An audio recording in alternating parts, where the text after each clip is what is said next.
Bonjour tout le monde et bienvenue dans Découvre Bitcoin, je suis Roxy et aujourd'hui je suis super content parce qu'on va faire notre premier tutoriel de full node. Nous allons utiliser un Raspberry Pi pour créer donc notre full node et la faire tourner avec Umbrel. Théoriquement, j'ai tout avec moi, ça devrait être assez facile, c'est vraiment un système de plug and play, Umbrel a vraiment fait tout le boulot. Je suis plutôt excité par l'idée de le faire. En espérant que ça vous plaise, il y aura tous les liens dans la description, c'est super pratique. Je ne vais pas vous expliquer ça sert à quoi une full node aujourd'hui, on le fera dans une autre vidéo. Là, on va voir vraiment comment le mettre en place de façon plus technique et obtenir l'interface de Umbrel qui permet énormément de fonctionnalités. On verra ça tout en détail. Alors, c'est parti! Attention, si vous tombez dans le terrier du Bitcoin, vous risquez de regagner votre liberté. Merci à Chamigro qui m'a offert tout le matériel pour pouvoir faire ce tutoriel. C'est vraiment avec plaisir que je le fais pour vous et merci à toi d'avoir un petit peu poussé de l'avant ce tuto. Je comptais le faire plus tard et finalement tu m'as donné toutes les cartes en main pour y aller. Merci pour ce cadeau de Noël qui est juste incroyable. J'espère que la vidéo va vous plaire. C'est grâce à lui que vous l'avez aujourd'hui, donc merci à toi. Donc pour le tutoriel, on va utiliser un Raspberry Pi qu'on va monter nous-mêmes. Alors c'est un kit déjà tout fait, donc je vais simplement mettre des pièces un peu comme des Lego. Je n'ai pas trop à faire. Et on va utiliser Umbrel pour le software pour avoir Bitcoin Core. Donc Umbrel c'est vraiment une super solution, c'est à l'agro, c'est à la mode aujourd'hui parce que vraiment leur UX est super bien, c'est open source, les développeurs sont vraiment au top, il y a un très bon service derrière. Je l'apprécie beaucoup comme projet, donc je suis assez content de le faire. Évidemment, tout ça, ça a un prix, donc vous devez acheter le matériel physique. Ça va coûter à peu près 200 €, voire plus en fonction de la qualité et de la performance que vous voulez. Après, pour le software, c'est directement accessible via Umbrel qui est open source, donc c'est gratuit. Donc un petit investissement qui vaut la peine, surtout si on est bien impliqué dans Bitcoin, si on gère notre propre business ou si on a beaucoup d'argent. Au final, ça nous permet de vérifier l'état du réseau, d'être beaucoup plus souverain et d'accepter Bitcoin de façon anonyme via des donations, des paiements ou pour son bar ou son restaurant. Donc c'est un coût qui est juste nécessaire pour garantir le réseau. Donc peut-être pas pour tout le monde, mais accessible pour tous ceux qui ont envie de mettre les mains dans la bouillie. Alors la première étape consiste simplement déjà à télécharger Umbrel sur notre ordinateur. Donc le site est en anglais, mais c'est très clair, c'est super propre et puis on a un petit français qui peut aider si besoin. Donc download Umbrel OS.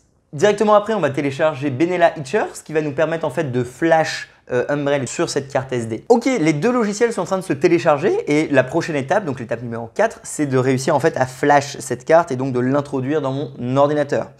Du coup, dans le kit de Raspberry Pi que j'ai reçu, il y a ce genre d'appareil qui en fait permet du coup de mettre la carte SD, le brancher directement à mon ordi grâce au port C et ça va me permettre de le flash. Encore une fois, je ne l'ai jamais fait dans ma vie avant, mais si j'y arrive, vous y arriverez. Tout est téléchargé, donc je vais essayer de le flash. En soi, c'est ce qui me faisait le plus peur, mais ça devrait le faire. Ok, on va maintenant flasher, donc on va simplement prendre le fichier et le mettre sur la carte SD. Flash! Et c'est en train de flasher, on est déjà à 14%. En attendant, je vais commencer à m'attaquer au hardware. Donc je vais essayer de mettre le ventilateur, je vais mettre les petits components qui permettent de refroidir. Voilà, je vais essayer de faire mes petits Lego, on va dire. Alors, on va commencer par ces petits modulateurs. Donc j'ai mis les trois petits trucs qui permettent de le refroidir. Maintenant, je vais mettre le ventilateur.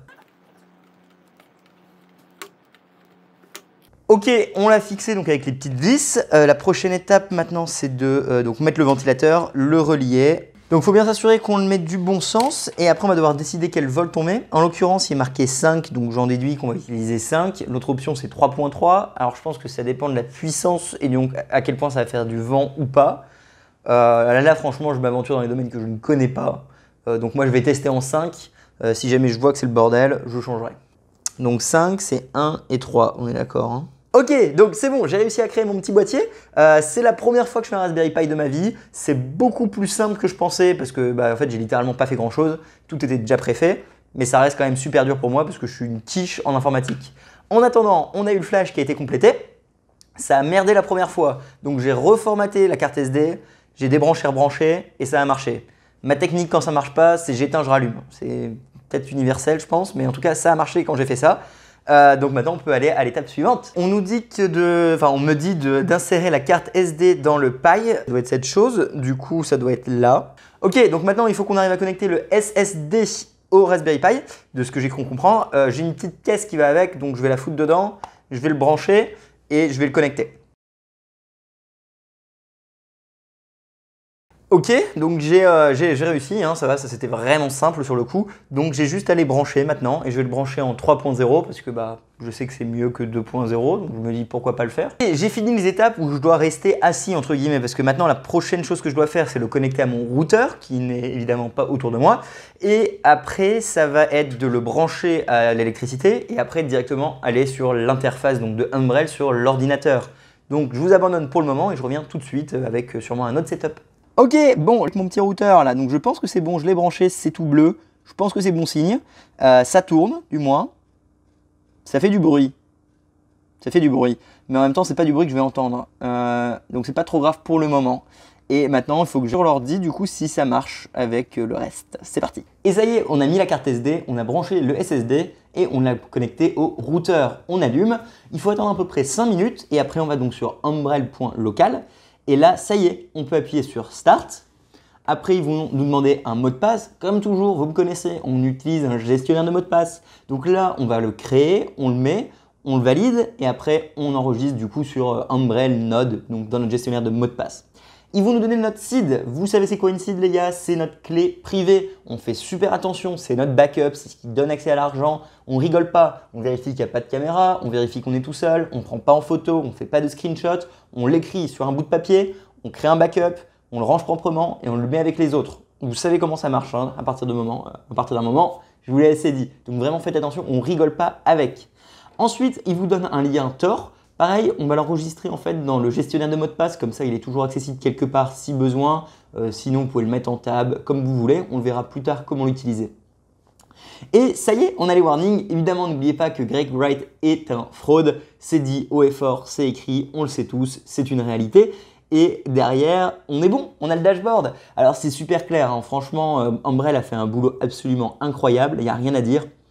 Je trouve ça magnifique. Le blockchain va se synchroniser. Vous devez comprendre du coup que c'est quand même assez lourd à télécharger. Derrière, vous avez votre node pour Lightning.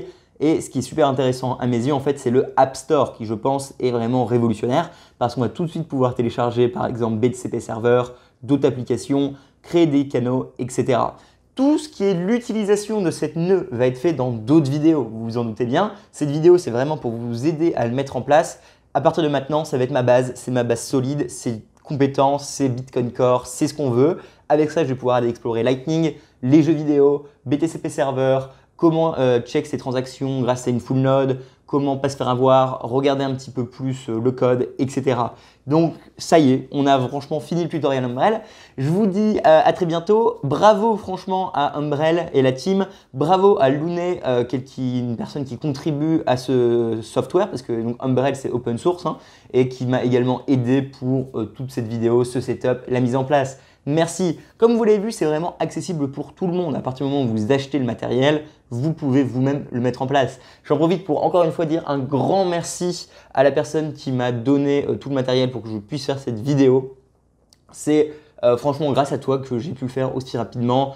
Et voilà, c'est quand même merci beaucoup de ton soutien et de toutes les autres personnes qui font des donations, qui me permettent de continuer.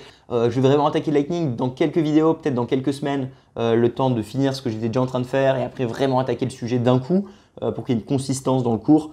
Mais franchement, là, on va commencer à attaquer du très sérieux. Je pense que ça vous plaît, je pense que cette vidéo vous a plu. Si vous êtes comme moi, passionné de Bitcoin et faru de cette technologie, avoir un nœud, c'est ce qui va permettre qu'on gagne. Réalistiquement, les gars, c'est avec des nœuds qu'on va détruire le système bancaire ou du moins remplacer les banques centrales parce qu'on ne va plus leur faire confiance, on va vérifier nous-mêmes, on va faire passer les transactions par nos serveurs et on ne va plus avoir cette surveillance qu'ils essaient de nous imposer. Et les nœuds, ça fait partie de notre souveraineté. Je suis très content d'être arrivé jusqu'ici et je continue à produire pour vous toujours plus de contenu Bitcoin. Merci à vous pour votre soutien, merci pour les likes, les partages et je vous vois la semaine prochaine. Ciao Roxy, c'était un plaisir. Salut! Tout le monde doit devoir faire un choix dans le futur. Adopter Bitcoin ou l'ignorer? Ça va être lequel le vôtre?